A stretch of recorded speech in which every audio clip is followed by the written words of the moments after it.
Hello and welcome to All Important Words, the podcast that helps learners of English master the academic word list. This is Jim. And Bek, and we have got another useful and interesting academic word to share with you today. Jim, tell us what the word is. Our word for today is authority. Authority. That's A-U-T-H-O-R-I-T-Y. Authority is a noun in the academic word list. And as sometimes happens, we find there are slight differences in the pronunciation between British and North American English. The Brits put an aw sound at the beginning, authority. Whereas North Americans put a de-stressed sound, authority. And sometimes in the second syllable, you'll hear North Americans say ah instead of aw. Authority as opposed to authority. But as usual, the specific vowel sounds aren't as important as the stress. If you keep the stress on the second syllable, you should be okay.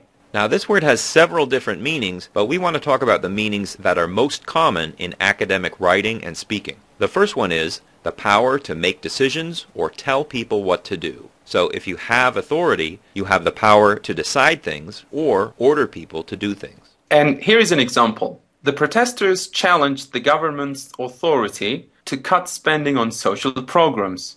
They challenged the government's authority. That means they tried to say the government doesn't really have the authority or the power to reduce social spending, right? Exactly. So if you challenge or question someone's authority, you are showing that you don't think they really possess that authority. You know, we've got some good collocations here. So people in power can have or possess authority. If they use that authority, we sometimes say they are exercising their authority. For example, the president is exercising his authority to cut spending. And in a democracy, we give politicians authority or grant them authority by voting them into office. What's more, if you don't like what someone in authority does, you might question their authority or challenge their authority. And in response, they may assert their authority.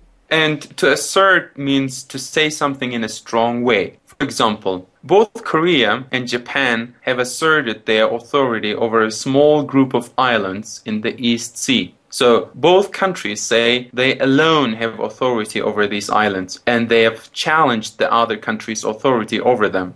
Beck, did you notice some of the patterns we're using with this word? We say the authority to do something. For example, the authority to make decisions, or the authority to cut spending. We also say to have authority over something or somebody, and to be in authority. For example, when I was young, I was always challenging people in authority. Really? That doesn't sound like you. You're right. I was actually a very obedient child. It's just an example.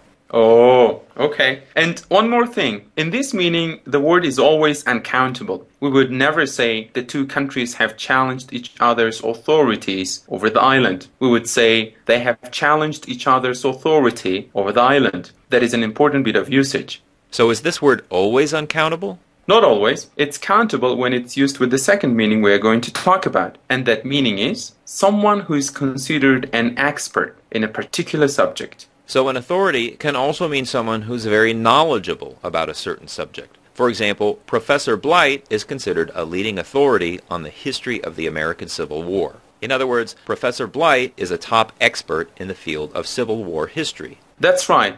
And again, notice the pattern here. We say Professor Blight is an authority on the Civil War, not about the Civil War or in the Civil War. That's right, an authority on something. We should also mention that in this meaning there are some common adjective collocations with authority, which are all used in a similar way to emphasize someone's expertise. We say a leading authority, a recognized authority, a respected authority.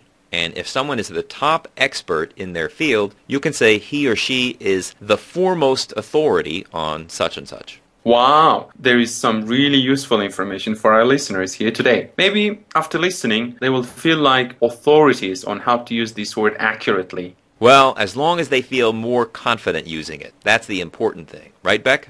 Right. Okay, everybody, that's your academic word list word for the day. Remember, you can find the transcript for this episode and previous episodes at our website, allimportantwords.com. While you are there, check out our link to the Macmillan Dictionary, which is where we got the definitions used in today's show. And if you'd like to ask a question or suggest a word for us to cover on an upcoming show, email us at allimportantwords@gmail.com or visit our Facebook page at facebook.com/allimportantwords. If you want to show your support, press the like button and share our podcast with your other Facebook friends. We'd really appreciate it. Until our next word, bye. Bye.